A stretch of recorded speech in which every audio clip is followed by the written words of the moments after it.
Hello, ladies and gentlemen, welcome back once more. It is your favorite sports analyst here, and I go by the name Don Bogidon. Welcome to Sports with Don Bogidon on the Bogidon Sportainment TV. It's been a very long time, and I know you guys have missed me, and I'm back to give you the best of sports and football stories. And on today's episode, what are we talking about? We are talking about the 2026 FIFA World Cup being held in USA, Canada, and Mexico. The first of its kind, the expanded 48-team tournament. Finally, 2026 is here. We have been looking on to 2026, and finally, we have it here. It is the FIFA Football Mundial going down there and in the Americas. And as you know, we are less than 7 days to the World Cup. It is kicking off on June 11 and ending on July 19. So it's very close. And as you know, 10 African teams made it there, and unfortunately, our dear Nigerians, the Super Eagles, are not there. So on today's episode, I'm going to run you through on what we are going to see at the 2026 FIFA World Cup. We do the group previews. We give you some stats about the World Cup and also let you know what has happened before this particular World Cup, and also we do some predictions on who is likely going to win the Golden Boot, of which we are going to still review according as the tournament progresses. Maybe during the knockout stages, we will still preview that again. Then also we'll tell you who we are looking at to win the Golden Ball, which is the best player in the tournament. Of course, the teams that are going to do well and the ones that are not going to do well. We have a packed episode for you guys today, so stick around and let us move in. So before I move, it has been a very sad and hard time for me and my family. On March 8th, I lost my dad, and since then it has been one hell of a journey from here to there, and within this month, on the 18th of June, he will be laid to rest. So please permit me to give him a bit of silence.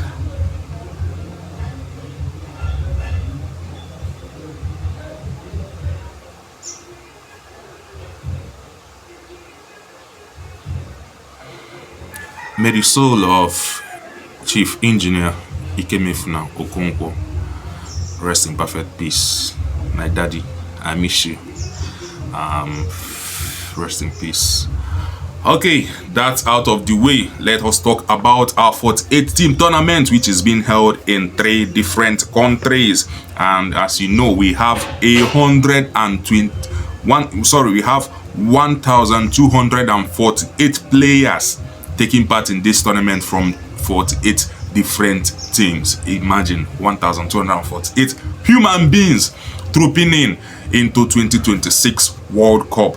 And of course, we have 104 games to be played. 104 games to be played. And after these 104 games, we will finally know who is going to lift this World Cup. It's a packed tournament, like I said earlier, starting from June 11, 2026, and it's ending on July 19, 2026. We have 17 days of straight action for the group stage games. So 17 days counting from June 11 is a stress massive group stage games to expect from for us to see at this tournament. So we can't talk about this tournament without talking about our past winners. And here we have 8 different countries that have won this World Cup. They are Brazil, Germany, Italy, Argentina, France, Uruguay, England, and of course Spain there in 2010. Of course, the biggest winners had to be Brazil. They have won it on 5 different occasions. And as we are talking about the winners, let's also look at the host nations. Before this tournament, 16 different countries have hosted this 18 different countries have hosted the World Cup. As you can see, the host nations there. And if you decide to add 3 of these host nations, it will be 21 different host nations. And of course, Mexico have hosted it the most. They hosted in 1970, 1986, and now they are hosting in 2026 again. And as you can see, the nations that have hosted it twice, you see Italy there, you see France, you see Brazil, you see Germany, and of course the USA entering there. Then Korea, Japan, of course, in 2020. So that is it for the host nations. Then for this tournament, we have 16 different cities, giving us 16 different stadiums that will host these games. So I will go through those cities. First of all, starting with Montreal, city of Montreal. We go to the city of Guadalajara. We go to Dallas. You see the stadiums there. We go to Los Angeles. We go to San Francisco Bay Arena. Then the Seattle Sounders Stadium, their Seattle. Then Vancouver Stadium, the Kansas City. Then Toronto Stadium, Boston, New York, New Jersey. We have the Philadelphia, Atlanta, Houston, Miami, and the Mexico City Stadium there. 16 different cities hosting this World Cup in these 3 different countries. That is it out of the way. So like I said earlier, this will be the 22nd edition of this World Cup. It's certainly the 22nd edition there. And of course, like I told you, we are going to see the most appearance made by any team in this most appearance made by any team at the World Cup would be Brazil. They have appeared 23 times. As you can see, the most appeared team there, we have Brazil, we have Germany, Argentina, and the rest there. Then for players, the most players that have played at the World Cup, of course, who else than the greatest of all time, Lionel Messi. He has made 26 appearances at the World Cup. As you can see also, Lothar Matthäus of Germany coming second there. Then down there you see Cristiano Ronaldo with 22 appearances. And believe me, these guys are going to destroy this record. Ronaldo, of course, is on 22. Matthäus is on 25. The group stage games, if he plays, that will make it 25 games tied on second with Matthäus. Of course, is going to eclipse that if he goes to the knockout stage. What else am I riding you all through before we decide to go through the World Cup? Brazil and Italy are just the nations who have won the World Cup in back-to-back sessions. Of course, Italy doing it first there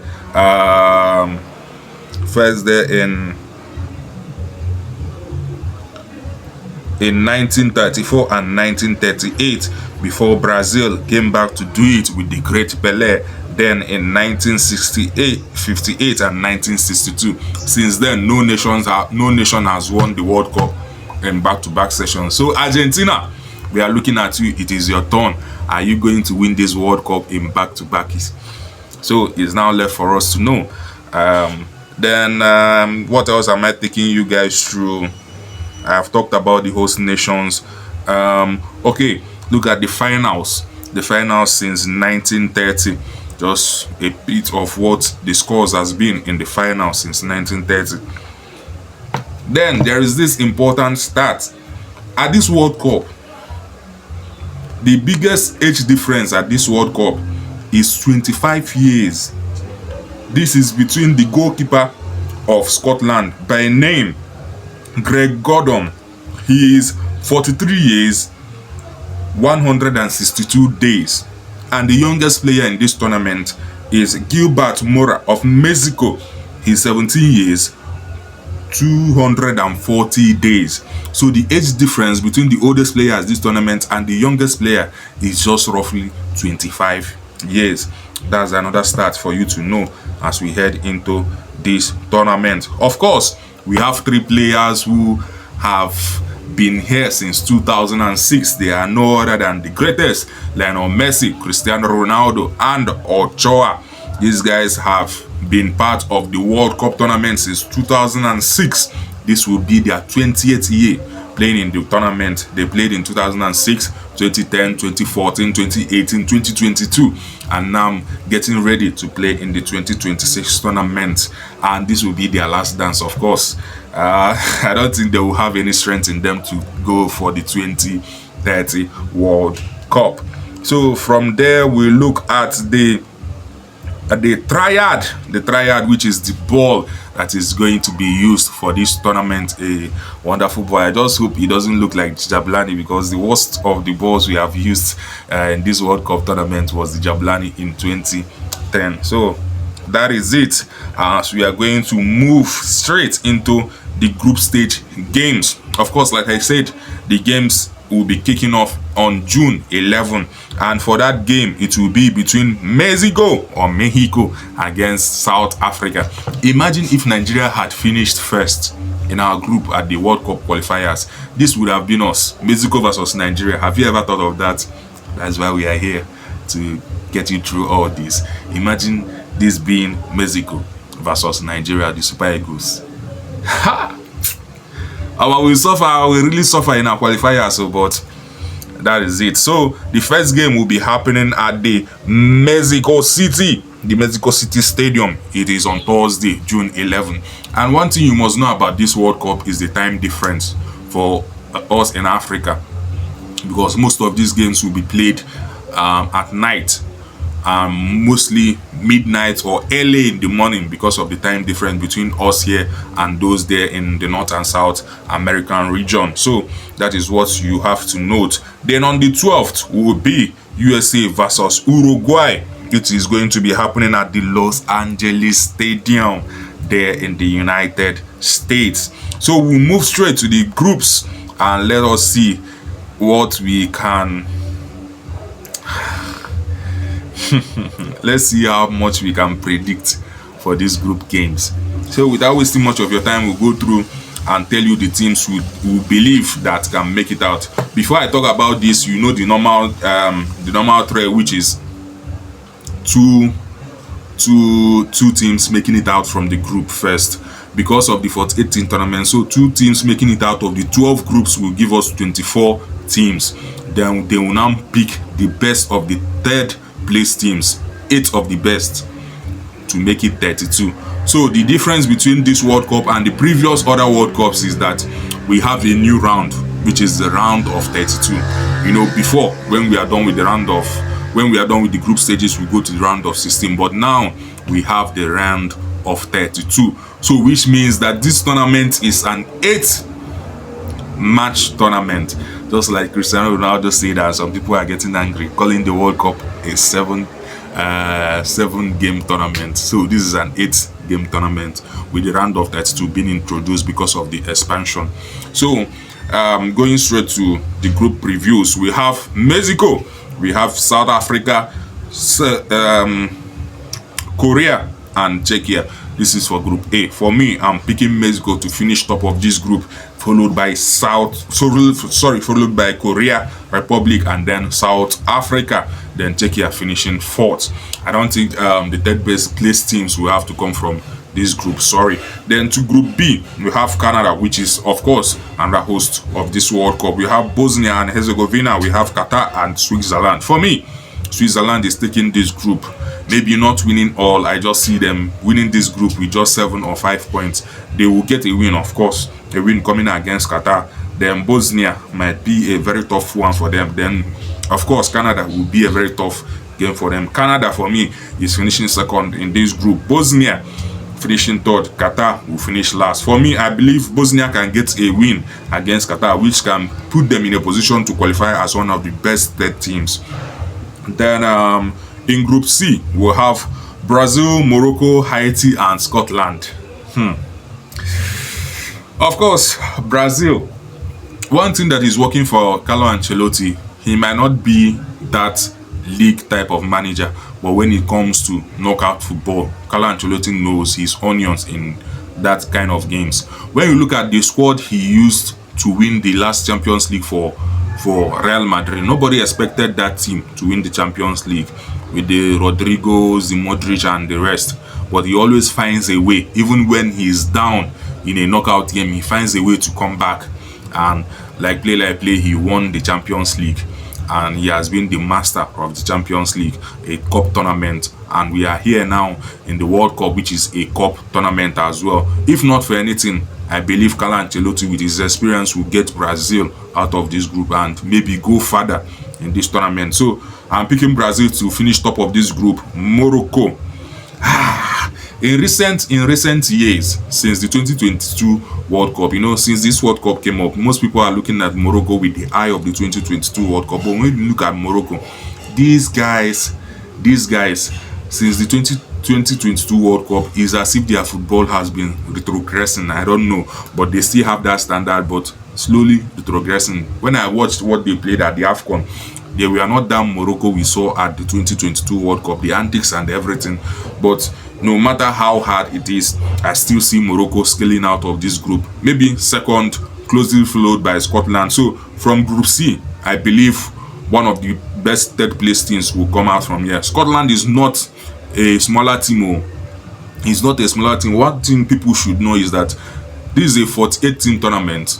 In the whole world, we have more teams who didn't go to the World Cup than the ones that went to the World Cup. What am I saying? In Africa alone, we have over 50 countries. In Europe, they have over 50 countries, and we have just 48 at this tournament. So whoever made it to this tournament really shows that they are big. Scotland, with the boys playing in the Premier, in the Championship in England, the Championship, that is not an easy tournament, the Championship. And we have all those boys coming in now with Scott McTominay, what is doing in Italy, coming in for the Scotland squad. I think they have something to show at this World Cup, I just believe. So for me, they will qualify as one of the best third place teams. So Haiti will be a whipping boys. Everybody will collect their points from them. Sorry, Haiti not to. Then USA, one of the hosts, again Paraguay, Australia and Turkey. Of course, Turkey is going to qualify from this group. They are finishing first. But I have a problem with USA and Paraguay. Mauricio Pochettino, you might have the players, but I don't know what your footballing onion will be with the USA. I've not really seen any impact we have made with the USA. It will be a tough one for them and Paraguay, but with the host nation and the fans backing them, I just pick USA to finish second against Turkey. But I don't know if we are going to get one of the best third place teams from this group. Then let's go to we'll get to the last one. Then Group E, Germany, Curacao, Cote d'Ivoire and Ecuador. Of course, Germany, they are going to finish first in this group. But it will be a tight one. It will be a tight one, a very strong one for them, because the Germans in recent years haven't made things easier for them. Nagelsmann and his boys, I don't know, they haven't made things easier. It's as if we don't have that talent we used to know Germany of in the past. When you look at their defense line, the likes of Jonathan Tah, the likes of Krockenbeck, the likes of Room, the likes of Kimmich and stuff. Then in the midfield, that's where they at least have, Vets, Musiala, those Sane and the rest. Then in attack, they don't really have that announcing number 9 that they used to have back in the days, like the German team, the old German team. But nevertheless, in this group, they will get over, because a win for them, I see a win for them against Curacao. Against Ivory Coast, it might be tough, but they can still get a win. So Germany for me, Ecuador for me will finish second.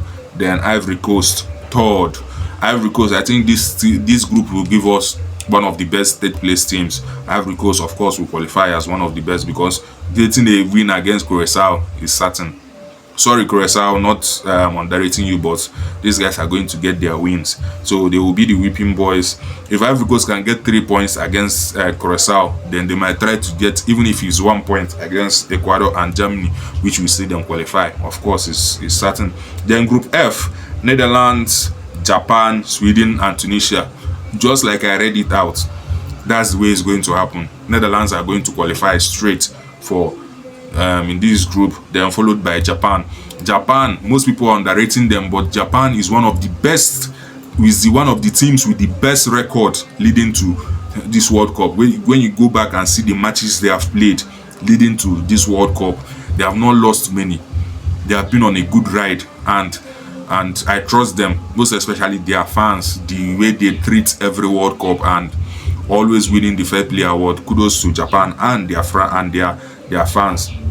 Then down to Group G. Group G: Belgium, Egypt, Iran, and New Zealand. In this group, just like I called it, that's the way they are going to finish. Belgium, the golden generation has passed, and this new Belgium team now, they are just trying to find their feet with the likes of Doku, Lukaku, Kelvin De Bruyne, what's this, Trossard, and the rest. I believe they have what it takes to qualify. Then Egypt will be finishing second there. Iran also have a good shout. Iran is not a small team. Iran can give Egypt and the rest a big problem in this group, but I don't think they have that might and power to finish above Egypt. I don't see any third place team coming out from here. New Zealand also can cause an upset, maybe against Iran and Egypt too. Then Spain, Cape Verde, Saudi Arabia, and Uruguay. Of course, Spain is taking over this group, maybe with 9 points. This is the first thing I'm seeing that can qualify with 9 points in this tournament, win all the against Spain. Then followed by Uruguay, Ugarte, Valverde, Nunes, Inacio. So Saudi Arabia will be finishing last here. Cape Verde will be finishing third in this group. Maybe, just maybe, this group might give us one of the best third place teams in Cape Verde also. Then France, Senegal, Iraq, and Norway. This is the group most people have tagged the group of death, and I believe so. France, of course, no matter what happens, will qualify. I also see them as the team that will qualify with 9 points, clearing the group. Then followed by, this is going to be very tough. No matter how Norway, when you look at their travels from the qualifiers now down to this stage and what they did in their qualifiers, I think they have a case to make with Erling Haaland. 16 goals in 8 games for Norway in the qualifiers, 16 goals. And when you look at the way they cleared their group in the qualifiers, you really want to give Norway a chance from this group. But Senegal, the champions of Africa, to us, not to CAF, to us, the champions of Africa, I think they have enough. They have enough to overpower Norway and finish second in this group.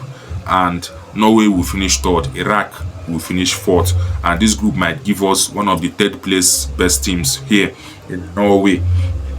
Then Argentina, Algeria, Austria, and Jordan.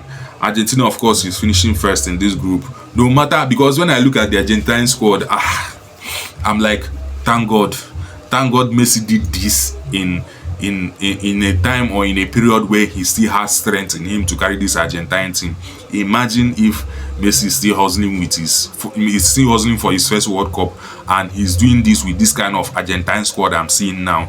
It's over for us, the Messi fans. But no matter what, I think Argentina has what it takes to come out of this group as leaders. Then followed by Austria. No matter what happens, Austria is going to come out of this group. Then Jordan and Algeria will be a very tough one. Most people are underrating Jordan, but I think Jordan was one of the first teams qualified for this World Cup from Asia. They were one of the first teams. I think out of the 10 teams that qualified earlier for this tournament, I think Jordan made it here. I think they were one of the first. We showed you that these boys are ready and are serious to go far in this tournament. So I'm seeing Algeria finishing last. Honestly, I'm seeing them finishing last here and Jordan finishing third. Portugal, DR Congo, Uzbekistan, and Colombia. Portugal has all it takes to finish top of this group. followed by Colombia. DR Congo. Uzbekistan might be, when you look at them, you are now like, they are San Marino and the rest. But Uzbekistan, when you look at their journey to this tournament, you have to doff cap for them. But at the end of the day, DR Congo will have what it takes, the physicality and the rest, to usurp them and finish third here. Then England, Croatia, Ghana, and Panama. The way I call this is the way it's going to be. England, of course, is going to finish top of this group. Croatia will finish second. Ghana, maybe their only point will come against Panama if they can beat Panama. That's the only thing I will say. If they can beat Panama, the only point will come against Panama, because Ghana, they have not been it, and we are going to have a few days when the time comes in Group L. So that is it. England, I don't know how far they are going to go in this tournament, but at least they have what it takes to finish out from this group. So that is it for the group stage preview. Then look at the pathways of what it's going to be. Time has been going. I won't have time to explain all this. Maybe when we get to the knockout stage of the tournament, we'll still preview that one. So from this pathway of how things are going to be, let me give you some interesting matches to look out for in the knockout game.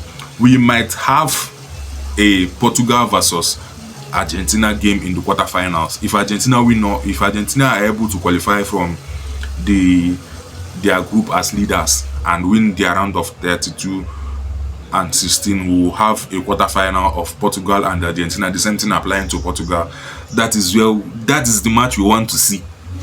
That is the match we want to see. Argentina, Portugal in the quarterfinals. Who will send who home? So this is a match I'm going to see. Then in the semi-finals, we will have a Spain versus France game to watch. If Spain does their mathematics and win all their games and gets to the semis, and France win all their games and get to the semis, we might have a Spain versus France semi-finals. Now, look at this. From this pathway, Argentina and Portugal are on one side, and they are going to be meeting in the quarterfinals if everything goes according to plan. France and Spain are on the other side, and if everything goes to plan, they are going to meet in the semi-finals. So I'm looking at a final where maybe Portugal takes on France. That will be Mbappe against his idol. You get that kind of final, and the hype. The Ronaldo fans have this affinity for Kylian Mbappe. So the GOAT versus his prodigy, that kind of a final. We might also have a Portugal versus Spain final, which is the replay of what we saw at the tournament, the Nations League, where it is the GOAT for some people against the Messi prodigy, which is Lamine Yamal. We can also have a final where Argentina, against all odds, makes it to the final, and we have Argentina versus France, which is a repeat of what we just had in 2022. And this is what I want to see again. Let's play it out again. Let's play it out. Or we can have an Argentina versus Spain final if everything works according to plan, which will be the GOAT against his prodigy, which is Lionel Messi against Lamine Yamal. So these are the things to look out for when the knockout stages comes to life. Then some of the predictions I have to make. Which team in Africa do you think will go furthest? You can type it in the comment section. But for me, I think Senegal, although their path after the group stages is very, very tough. Their path after the group stage is very tough when you check it here. But I think Senegal will go furthest in this tournament. Then the team that will go earlier in this tournament is no other team than Tunisia. I'm very, very sorry to say, but I just hope that Tunisia can get a point. From what I'm seeing here in their group stage, I don't think Tunisia can get any points in this tournament. They will just go with 0 points. Apart from them, maybe Algeria. Then the Dark Horses. The Dark Horses is a team that you don't expect to do anything, and at the end of the day, they might decide to do something. And the Dark Horses for me of this tournament will be Ecuador. A lot of people are underestimating those guys, but Watch out for them. Watch out for them, what they are doing in South America. Watch out for them. Ecuador can usurp a lot of teams at this tournament. Then the breakout team. The way I structured this breakout team is that a team that has not been at the World Cup for some time, maybe let's say 8 years or 12 years, or you can say a breakout team, a team that has not been to the World Cup at all. For me, the breakout team, we have Uzbekistan, we have Curacao, we have Haiti and the rest. And for me, I feel Norway will go far in this World Cup with the form of Erling Haaland, Solot, Odegaard and the rest. I think they will go far. Maybe qualify for as the best third place teams, win their round of 32, win the round of 16, maybe in the quarterfinals they might be knocked out. So I'm picking Norway to be my breakout team for this tournament. Then the flop of the tournament, I don't know, but I'm seeing Brazil.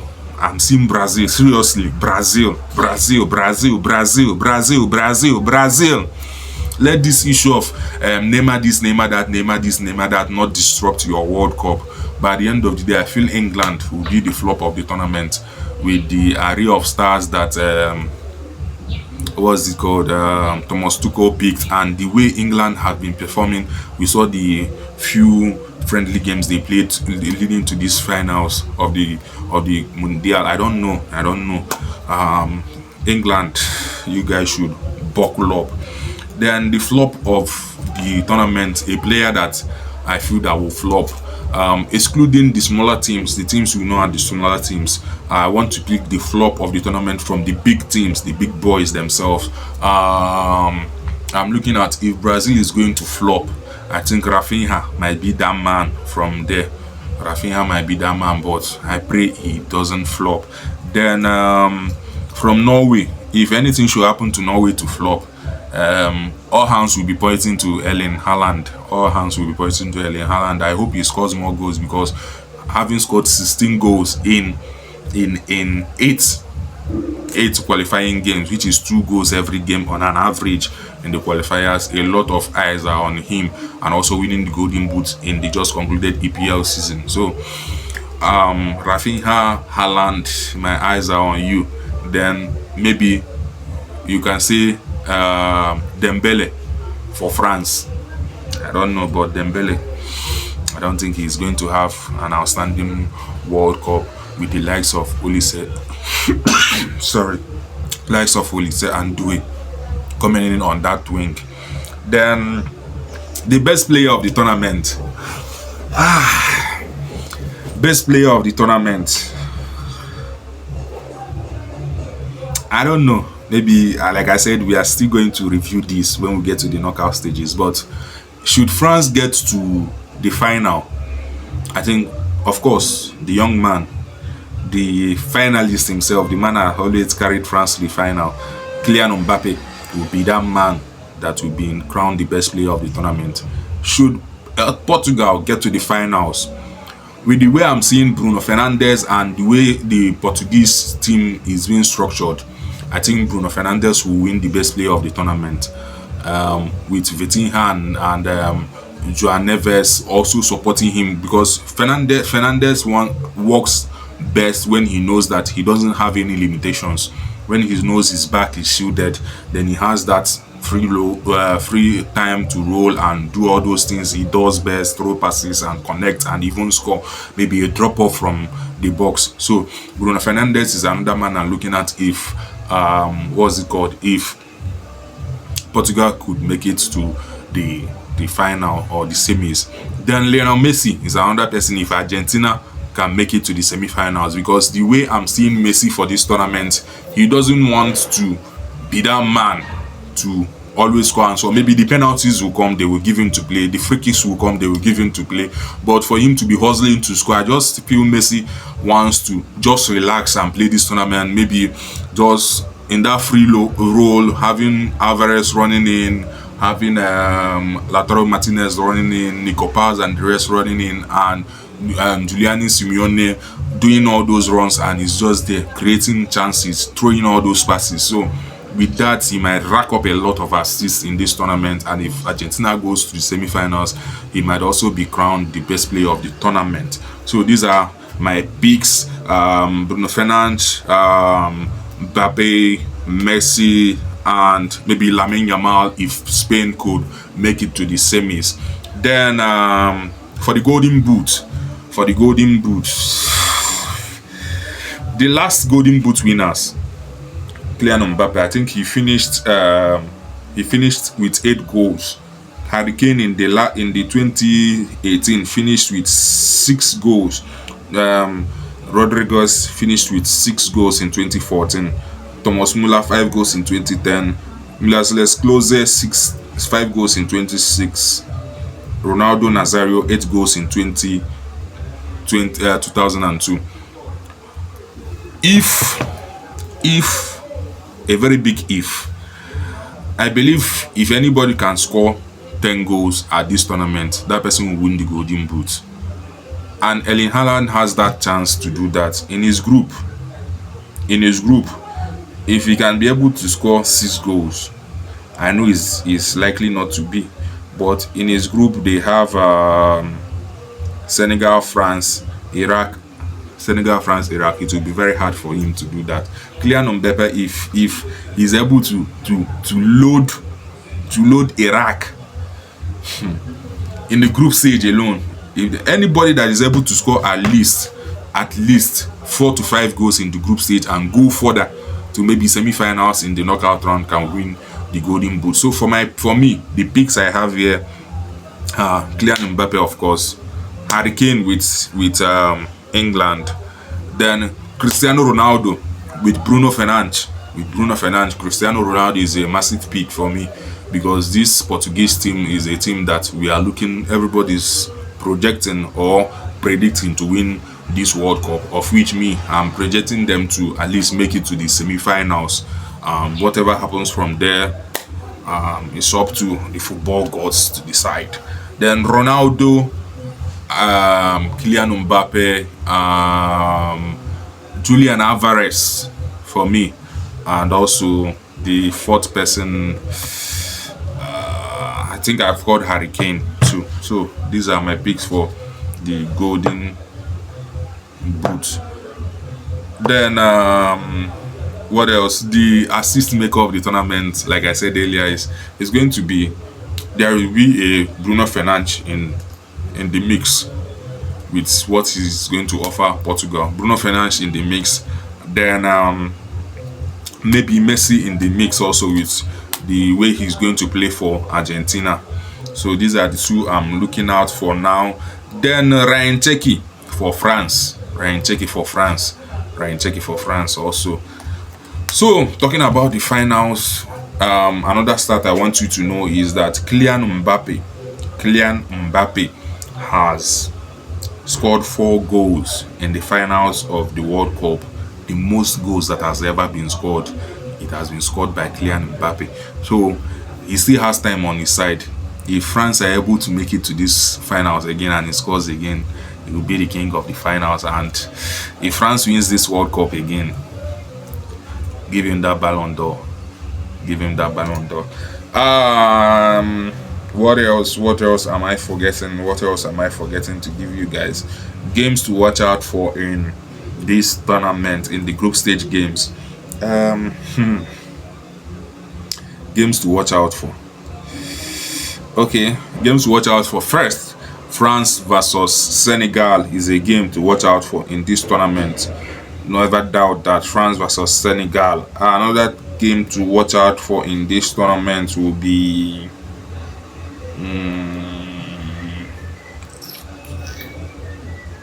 Portugal against Colombia is a game to watch out for in this tournament. England against Croatia will be a massive game to watch out for in this tournament. Which other games are we going to watch out for? I don't think there are much for us to trust and say watch out for this game. So this is it for the World Cup preview. Like I said, I still remain your wonderful host, Don Boogie Don. Keep tuned here. We are back and we are going to serve you the best of football. And of course, we are here to follow you through the World Cup. And see you guys when we see next. Bye bye. Don't forget to like, to share, and to subscribe. That's how we grow this community. Please, please, and please like, share, and subscribe. Let us grow together. Thank you.